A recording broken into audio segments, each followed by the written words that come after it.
El sol de Barcelona siempre tuvo un brillo cruel para Francisco, un brillo que se burlaba de la sombra perpetua que él cargaba consigo, un luto que había durado ya demasiado tiempo para considerarse normal. Francisco, un hombre de 70 años, dueño de una fortuna tejida en la industria naviera, vivía anclado en la mansión Petrol Beach, pero su alma navegaba en un mar de silencio. Su vida se había detenido hacía exactamente 10 años, 3 meses y 4 días. Llevaba consigo la prueba física de ese estancamiento en un antiguo reloj de bolsillo de oro, un Patek Philippe que se había detenido a las 10:17 de la mañana, la hora exacta en que su hija Sofía había perdido la vida en un accidente de tráfico a las afueras de la Diagonal. Francisco nunca había vuelto a dar cuerda al reloj. Para él, el tiempo se había petrificado. Su existencia era una rutina fría y monótona, solo mitigada por la presencia casi invisible de su personal. Entre ellos, doña Carmen, la gobernanta. Doña Carmen no era anciana, apenas pasaba de los 45, pero cargaba un cansancio que envejecía sus ojos más que el sol de Cataluña. Ella era la personificación de la eficiencia silenciosa. Se aseguraba de que los cristales brillaran con la luz que Francisco odiaba, de que la vajilla de plata estuviera pulcra y de que Francisco tuviera su café en el punto exacto de amargura. Pero últimamente, su eficiencia flaqueaba. Pequeños detalles en un plato mal colocado, una pausa demasiado larga, un parpadeo lento que delataba noches de insomnio. Francisco notaba esto y lo odiaba. Él, que pagaba una fortuna por la perfección, no podía tolerar la debilidad. El cansancio, para Francisco, era una ofensa personal, un signo de falta de compromiso, de ingratitud hacia la estabilidad que él proporcionaba. Mientras el rico se hundía en su pena dorada, a varios kilómetros de distancia, en las calles bulliciosas y sudorosas de la Example, una niña libraba su propia guerra contra el tiempo. Su nombre era Carmen, homónima de la gobernanta, y solo tenía 11 años. Pero sobre sus hombros diminutos descansaba el peso de un mundo adulto y cruel. Carmen no jugaba a la cuerda. Carmen vendía caramelos y chicles en los semáforos, esquivando taxis y respirando el denso humo de los autobuses urbanos. El motivo de su lucha diaria era su madre. La madre de Carmen padecía una enfermedad rara y agresiva que consumía su cuerpo y los pocos ahorros que poseían. Los tratamientos eran carísimos, y el último medicamento, uno importado de Alemania, costaba una cifra que parecía una burla obscena para una familia que vivía al día. Cada paquete de caramelos vendido era un pequeño acto de amor y desesperación. Carmen memorizaba los horarios de tráfico. Sabía que conductores eran más propensos a la generosidad y cuáles simplemente bajaban la ventanilla para gritarle que se apartara. Esa tarde, el calor de julio se había ensañado con ella. Sus piernas le ardían, y la caja de cartón que usaba como bandeja se había deshecho un poco por el sudor de sus manos. Aún le faltaban 10 euros para la dosis de la noche. Un Mercedes negro, pulcro y brillante hasta la indecencia, se detuvo en su semáforo habitual. Ella corrió hacia el vehículo, esperando encontrar al menos un billete de 1 euro. Dentro estaba Francisco. Venía de una reunión con sus abogados, discutiendo la reestructuración de un fondo fiduciario. Una tarea tediosa que solo servía para recordarle que tenía más dinero del que necesitaba y nadie con quien compartirlo verdaderamente. Carmen golpeó suavemente la ventanilla blindada. Francisco bajó el cristal apenas 1 centímetro. «Señor, ¿quiere unos caramelos? Sanfra. Solo 2 euros por el paquete. Para los medicamentos de mi madre». Francisco la miró con una mezcla de fastidio y una aversión casi física a la mendicidad que interrumpía su burbuja de confort. Vio la suciedad en sus rodillas, el pelo castaño pegado a su frente por el sudor. Vio la necesidad. Y la necesidad le recordaba la imperfección del mundo. «No, niña. Apártate. El semáforo está a punto de cambiar», dijo Francisco con voz áspera. Su tono no era cruel por maldad, sino por la incapacidad de sentir empatía. La pena propia había consumido todos los demás sentimientos. Carmen persistió, sabiendo que tenía pocos segundos. «Por favor, señora, es muy urgente. Solo 1 euro. Si no quiere los caramelos». San Francisco deslizó un billete de 5 euros por la rendija, no por caridad, sino para que se callara y se fuera. «Tómalo y déjame en paz, Wyvid. A casa. Una niña no debería estar en la calle». El semáforo se puso en verde. El Mercedes aceleró, dejando a Carmen con el billete arrugado en la mano. 5 euros en un respiro, pero no la solución. Lo que Francisco no sabía, mientras regresaba a su jaula de oro en Petrol Beach, era que su camino y el de la pequeña Carmen estaban entrelazados de una forma tan brutal como sutil, dictada por el mismo hilo de dolor que él se esforzaba tanto por ignorar. En la mansión, doña Carmen había tenido un día especialmente difícil. Había pasado toda la noche sentada al lado de la cama de su propia madre, que vivía con ellas en un pequeño apartamento cerca de Sants. Su madre, que también llevaba el nombre de Carmen, estaba en las etapas finales de la demencia. Doña Carmen, La gobernanta era la única cuidadora. El agotamiento era una niebla que no la dejaba ver claro. Esa tarde, Francisco la llamó a su estudio. El estudio, oscuro y cubierto de madera de cerezo, olía a cuero viejo y a whisky caro. Doña Carmen, comenzó Francisco, sin levantar la vista de un periódico financiero. He notado que su rendimiento ha decaído. Esta mañana, el azucarero de plata no estaba pulido correctamente, y anoche olvidó poner agua fresca en el dormitorio de invitados. Doña Carmen se mordió el interior de la mejilla, tratando de no mostrar la punzada de culpa y la desesperación física que sentía. Mis disculpas, señor Francisco, no ha sido un descuido. Me aseguraré de que no vuelva a suceder. Francisco finalmente la miró. Su mirada era como el hielo. Un descuido es una falta de respeto al trabajo que se le confía, doña Carmen. Usted cobra un salario excelente por la excelencia. Si está cansada, es un problema que debe resolver fuera de estas paredes. Ella asintió, incapaz de revelar la verdad.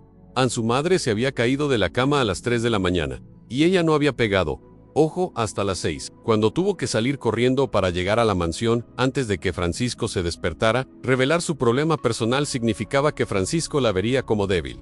Y la debilidad no tenía lugar en su mansión. Lo entiendo, señor. Se lo prometo. Mi rendimiento volverá a ser impecable. Francisco asintió fríamente, despidiéndola con un gesto de la mano. Doña Carmen salió, sintiendo un nudo en el estómago.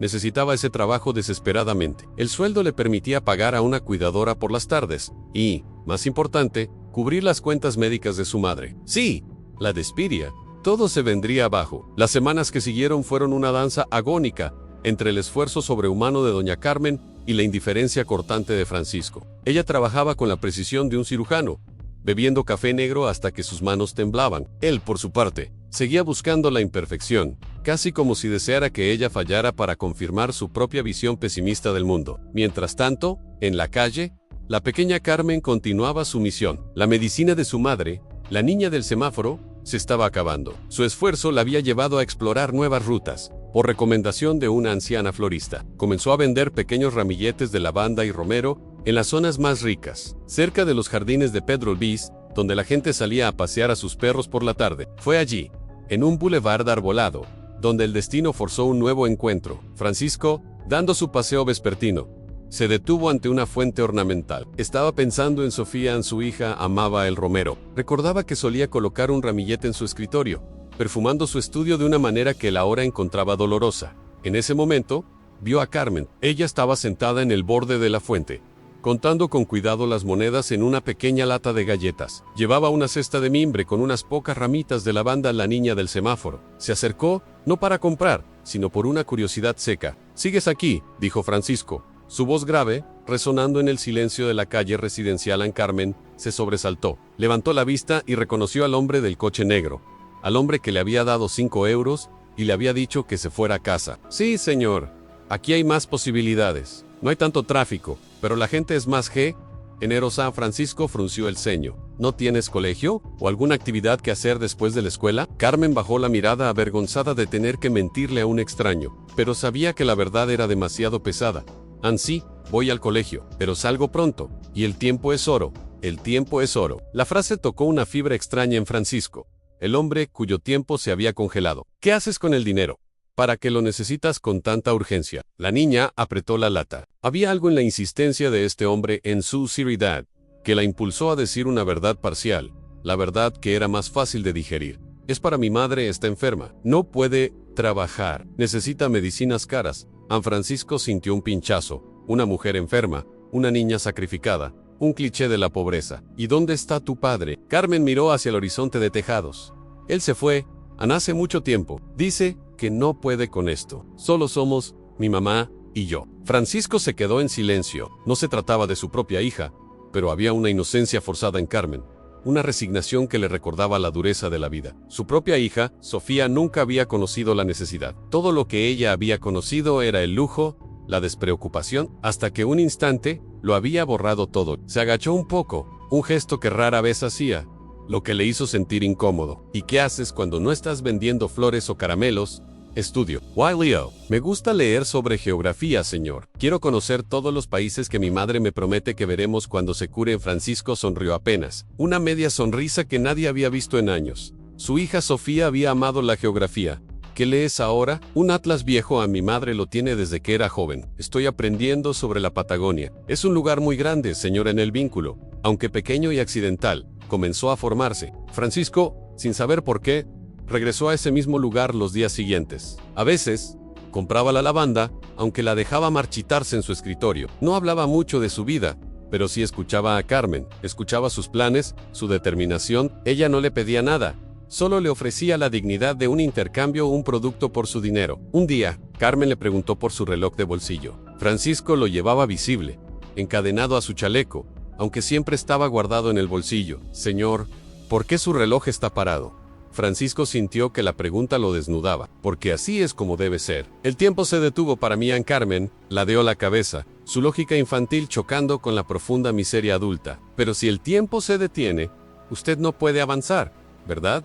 No puede llegar al futuro con su madre. Yo necesito que el tiempo avance para que mi madre se cure. La simpleza de la niña, la necesidad de que el tiempo corriera hacia adelante, contrastaba violentamente con la necesidad de Francisco de que permaneciera en el pasado. Durante estas interacciones, que Francisco mantenía en secreto incluso de sí mismo, su observación sobre doña Carmen, su gobernanta, se agudizó.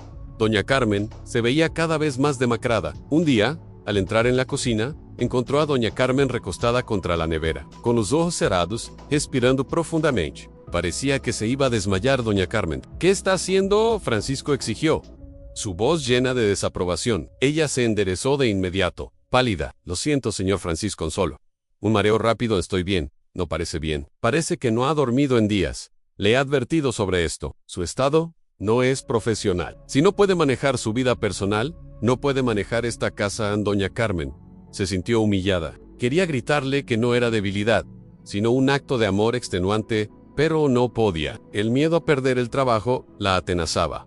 Señor, le aseguro que estoy al límite. Es solo un mal momento. Francisco la miró, su corazón endurecido por 10 años de dolor. Él solo veía el resultado final, una empleada que fallaba a su patrón. No podía concebir que el cansancio pudiera ser un sacrificio. Él era millonario. El cansancio para él era el resultado de un largo vuelo en primera clase, no de una vigilia al lado de una cama de hospital. El lazo entre Francisco y la pequeña Carmen, la niña de las flores, se intensificó aún más cuando ella, con un mapa en la mano, le preguntó sobre los Pirineos. Sofía había querido subir al Aneto.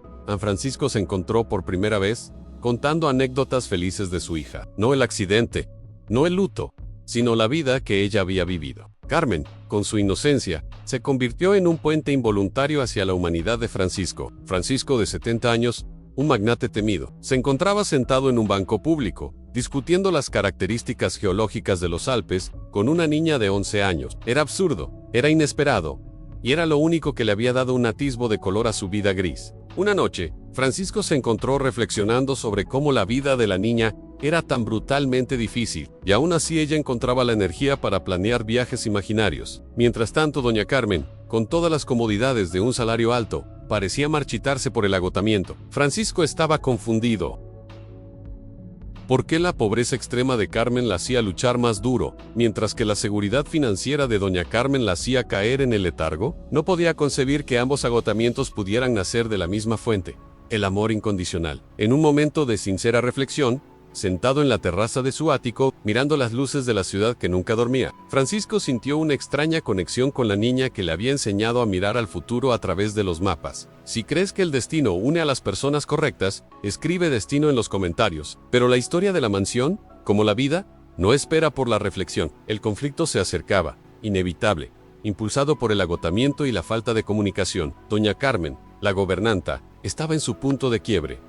Su madre había empeorado dramáticamente. Los médicos le habían dicho que necesitaba una atención constante, las 24 horas. El sueldo de doña Carmen ya no alcanzaba para cubrir la nueva necesidad de enfermeras especializadas y los medicamentos que seguían siendo exorbitantes. Ella había recurrido a una táctica desesperada. Durante las madrugadas, cuando Francisco dormía, ella hacía trabajos extra para otros vecinos ricos de la zona, limpieza, planchero urgent o simplemente vigilancia nocturna si necesitaban salir. Dormía, en total, 3 o 4 horas. Esa semana, Francisco organizó una cena de gala crucial, invitados de la realeza económica de Europa. La perfección no era una opción, era una exigencia. Doña Carmen trabajó sin descanso, supervisando al personal de catering, puliendo los candelabros, coordinando los vinos. Estaba en modo piloto automático, impulsada por la cafeína y la pura necesidad. La joya de la corona del comedor era una vitrina antigua que contenía el servicio de porcelana favorito de Sofía, un juego francés del siglo XVIII. Francisco había insistido en usarlo para la cena, a pesar de su fragilidad. A las 7 de la noche, solo faltaban 2 horas para que llegaran los invitados. Doña Carmen se inclinó para colocar la última copa de agua, una copa de cristal de roca. En ese instante, la neblina del sueño, no reprimido, la invadió. Su visión se desenfocó. Su pie resbaló sobre la alfombra. Perdió el equilibrio y cayó no con violencia, sino con un golpe sordo, desesperado. YNC Keita intentó agarrarse de algo. Su mano se cerró sobre la vitrina. No la detuvo, sino que la desequilibró ligeramente. El cristal de la puerta de la vitrina, debilitado por el tiempo, se rompió con un sonido seco, resonando como un disparo en el silencio de la gran casa. Y lo que fue peor, el temblor hizo que la taza de favorita de Sofía, la que Francisco guardaba como si fuera un relicario, cayera al suelo de mármol sellos. Cientos de fragmentos blancos y dorados. Francisco, que estaba revisando los asientos en la biblioteca contigua, escuchó el estruendo.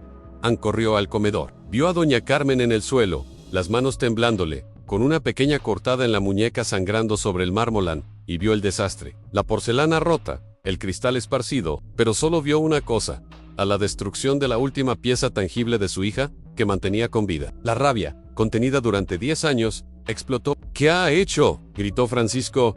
Su voz un trueno que hizo temblar las cortinas. Era la primera vez que gritaba en años. Doña Carmen se puso de rodillas, intentando recoger los pedazos, pero sus manos no cooperaban. Las lágrimas, que había contenido durante meses, finalmente se desbordaron. Señor Francisco, lo siento, por favor. Fue un accidente, yo estoy tan cansada. Lo juro, lo pagaré con mi sueldo. Francisco se acercó a ella, su rostro pálido y contorsionado. Cansada, siempre la misma excusa.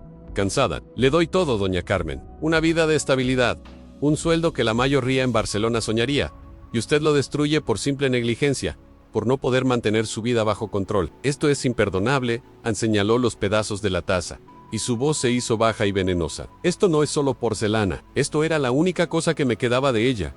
Usted lo sabía, usted lo rompió porque no fue capaz de mantenerse despierta. Señor, por favor, no me despida. Necesito este trabajo. Mi madre no me interesa su madre ni sus problemas, interrumpió Francisco. Glacial. Su trabajo aquí termina ahora. Mañana a primera hora le liquidarán sus papeles. Vaya 100. Y no vuelva a poner un pie en esta casa. Doña Carmen se levantó, limpiándose las lágrimas con rabia. La injusticia la ahogaba. Quería defenderse, gritar la verdad sobre sus sacrificios, pero sabía que Francisco no la escucharía. Él solo veía la debilidad. Señor Francisco, dijo ella, con la voz rota, espero que algún día entienda lo que significa el verdadero sacrificio. Ella tomó su bolso y salió de la mansión, dejando atrás el caos del comedor y la ira helada de Francisco. Francisco se quedó allí, mirando los restos de la taza de Sofía. Sintió un vacío tan profundo que le dolió físicamente. Había castigado la imperfección, pero solo se había castigado a sí mismo. La cena de gala fue un desastre. La tristeza de Francisco era palpable, su comportamiento seco y hostil. Los invitados se fueron temprano. Cuando se quedó solo en el silencio de la medianoche, Francisco sacó su reloj de bolsillo. 10:17 en el pasado, estaba condenado. Mientras tanto, doña Carmen había llamado a su hija. La pequeña Carmen, desde un taxi, le explicó, entre sollozos, que la habían despedido, que era el fin, que el dinero para la cuidadora se acabaría en semanas. La pequeña Carmen, que había estado a punto de comprar la dosis semanal del medicamento alemán con el dinero que había reunido, sintió que el mundo se le venía encima. Su madre había perdido su fuente de ingresos, y lo había perdido por estar cansada. Carmen, con 11 años, sintió una furia helada. Sabía que la enfermedad de su madre no era el problema. El problema era que la gente rica como Francisco no veía más allá de sus propios muros. Ella tenía que hacer algo. Su madre estaba en un estado de shock y desesperación, incapaz de pensar con claridad. Carmen tomó una decisión impulsiva y peligrosa. A la mañana siguiente, cuando el sol apenas se asomaba sobre la montaña de Montjuïc, Carmen se dirigió a Pedralbes. Llevaba 2 cosas en su lata de galletas, ahora casi llena con las ganancias de meses, y un sobre con el último recibo del hospital de su madre, un papel arrugado que detallaba el costo escandaloso del tratamiento. Llegó a la mansión Pedralbes. La casa era más grande y más fría de lo que había imaginado. Las puertas de hierro forjado estaban cerradas. Francisco estaba en su estudio, intentando trabajar, pero solo miraba el espacio vacío donde antes estaba la vitrina. La culpa, aunque silenciada por su propia terquedad, comenzaba a roerle. De repente, la señora de la limpieza, que había llegado temprano, entró en el estudio con una expresión de pánico. «Señor Francisco, hay una niña en la puerta. Dice que es urgente y que tiene que hablar con usted de la señora Carmen en Francisco». Se sintió invadido por una molestia renovada. Pensó que doña Carmen había enviado a un mensajero. «Dígale que no estoy disponible. El asunto de doña Carmen está terminado. Ella es muy insistente. Señor, dice que la conoce de la calle, que usted le compró la banda a Francisco». Se puso de pie, la curiosidad superando su ira. La niña de las flores. ¿Qué hacía ella aquí? Se dirigió a la puerta de servicio, que daba a un pequeño patio. Allí estaba Carmen, vestida con su ropa de siempre, pero con una expresión de adulta determinada. «Hola, señor Francisco», dijo Carmen. Su voz no temblaba. «¿Qué haces aquí, Carmen? ¿Cómo sabes dónde vivo? Usted me dijo que una niña no debería estar en la calle, señor. Pero mi madre está peor. Y acabo de saber que despidió a mi otra madre, a la señora Carmen. Su gobernanta, An Francisco, frunció el ceño. ¿Tu otra madre? ¿De qué hablas? La señora Carmen no es mi madre biológica. Ella es la madre de otra niña, ¿verdad? Yo soy Carmen An, la que vende flores. Mi madre es Elena.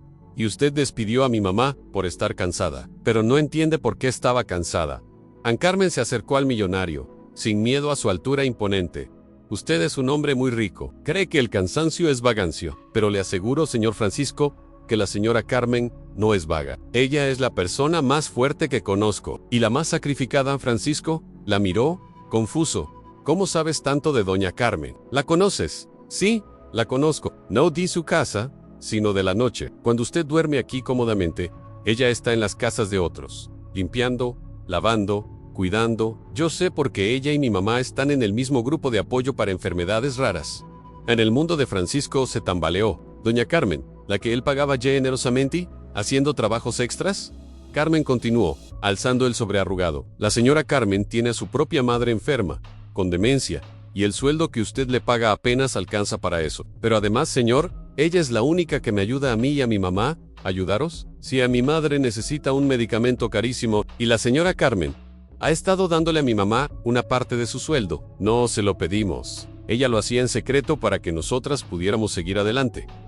Por eso estaba tan cansada, señor, porque estaba sacrificando sus propias horas de sueño, su propio tiempo, su propia salud. Para salvar a 2 familias en Francisco retrocedió un paso, sintiendo como si la mansión entera se inclinara sobre él. May, la niña que él había subestimado, la gobernanta que había condenado por debilidad, en realidad estaban unidas por una red de sacrificio que él, en su autocompasión, era incapaz de ver. Miró a Carmen, la niña de las flores, la geógrafa soñadora, y luego vio la imagen mental de doña Carmen, pálida y temblorosa, recogiéndose en la cocina, tratando de robar un minuto de descanso para poder seguir ayudando a los demás. El cansancio no era negligencia, era amor al extremo. Carmen, al ver el shock en el rostro del millonario, sacó el recibo del hospital. «Mire esto. Señora Ness, es el precio de la vida de mi mamá. Yo vendo caramelos y flores. Y la señora Carmen vende su sueño. ¿Y usted la despide porque está cansada por salvar vidas?» Francisco tomó el recibo, leyó la cifra, una cantidad absurda, pero para él era solo el precio de un reloj. Sintió un dolor agudo, pero no era el dolor de la pérdida de la taza de Sofía, era el dolor de la vergüenza. En su obsesión por el pasado y la perfección, había sido ciego a la bondad y al sufrimiento que se desarrollaban justo bajo sus narices. De repente, la voz de Sofía pareció susurrarle al oído. Sofía, que siempre le decía que lo importante no era lo que se poseía, sino lo que se daba. Sofía, que se habría horrorizado de la frialdad de su padre. Francisco sacó el reloj de bolsillo. 10:17, la hora muerta. Miró a Carmen, la niña que le había enseñado a moverse. «Carmen», dijo Francisco, su voz ronca por la emoción que hacía mucho tiempo no sentía en yo. «Yo he cometido un error terrible. He's so cruel». Se arrodilló, no solo para estar a la altura de la niña, sino en un acto de rendición moral. «Tu madre, la gobernanta doña Carmen, no ha sido despedida por cansancio. Ha sido despedida porque yo soy un hombre ciego y egoísta. Y la otra Carmen, tu madre, también va a estar bien». Se levantó. Su mente de negocios, que había estado dormida, finalmente se activó. «Necesito que me lleves a ver a doña Carmen inmediatamente. Y necesito el nombre de los doctores de tu madre. Vamos a mover el tiempo de nuevo». «Niña», Francisco llamó a su chofer, ignorando la alarma de la señora de la limpieza y la incredulidad de Carmen.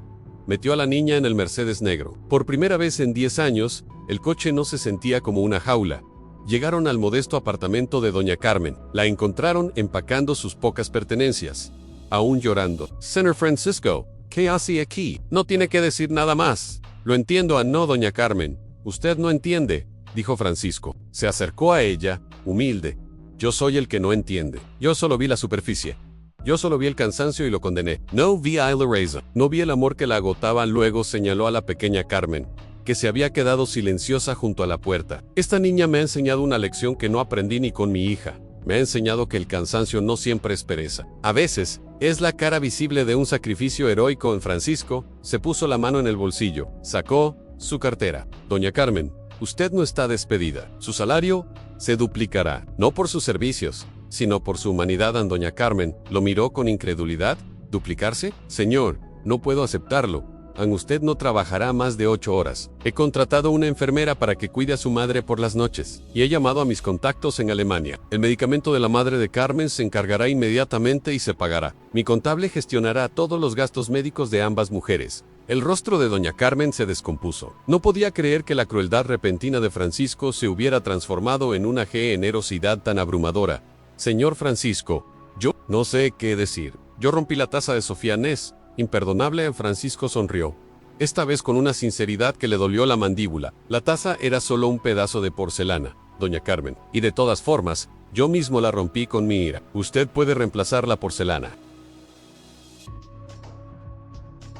Yo no puedo reemplazar lo que me acaba de dar la posibilidad de volver a sentir en el verdadero clímax de la historia. Sin embargo, ocurrió horas después, cuando Francisco regresó a su mansión. Se sentó en su estudio, el sol de la tarde filtrándose por las ventanas. Sacó el reloj de bolsillo, el hermoso Patek Philippe, detenido a las 10:17. Lo observó por un largo momento. El peso del pasado, el dolor de Sofía. Pero ahora, junto a ese dolor, había un nuevo sentimiento en la conexión con el futuro, con la vida que luchaba, con la esperanza de 2 familias a las que había ayudado a sostener. Con un gesto deliberado, y sintiendo un nudo en la garganta, Francisco abrió el reloj y giró la pequeña corona de oro. La delicada maquinaria cobró vida con un ligero tic-tac. El tiempo se movió. Ajustó las manecillas a la hora exacta. Las 16:45 de la tarde, el presente. El sonido del tic-tac, que no había escuchado en 10 años, era ensordecedor, pero era el sonido más hermoso que jamás había escuchado. Era el sonido de la curación. Francisco había despedido a la gobernanta por su cansancio, pero su hija, la niña de las flores, le había revelado que detrás de ese agotamiento no había debilidad, sino una fuerza monumental impulsada por el amor. El epílogo de la vida de Francisco fue radicalmente diferente. La madre de la pequeña Carmen, Elena, comenzó a recibir el tratamiento adecuado, con una notable mejoría. Carmen, liberada de la obligación de vender caramelos, pudo concentrarse en la escuela. Francisco, en un gesto que selló su arrepentimiento y su nueva humanidad, la apadrinó, la ayudó con los gastos de su educación, y juntos, todas las tardes, seguían explorando los mapas. La Patagonia ya no era solo una fantasía. Doña Carmen, con su carga aliviada y el apoyo de Francisco, pudo cuidar de su propia madre, mientras volvía a ser la gobernanta impecable que siempre había sido. Pero ahora, por elección, y no por desesperación, ella y Francisco desarrollaron un respeto mutuo, basado en la honestidad de la experiencia compartida del dolor. Francisco nunca recuperó a Sofía, pero encontró una forma de honrarla. Había aprendido que la verdadera riqueza no era el dinero, sino la capacidad de usarlo para aligerar la carga de los demás. Y sobre todo, había aprendido que hay cansancios tan nobles, tan puros, que merecen ser recompensados, no castigados. Había encontrado la forma de que su corazón roto volviera a latir al ritmo del tiempo que avanza. Si esta historia tocó tu corazón, dale like y comparte con quien es tu verdadera familia.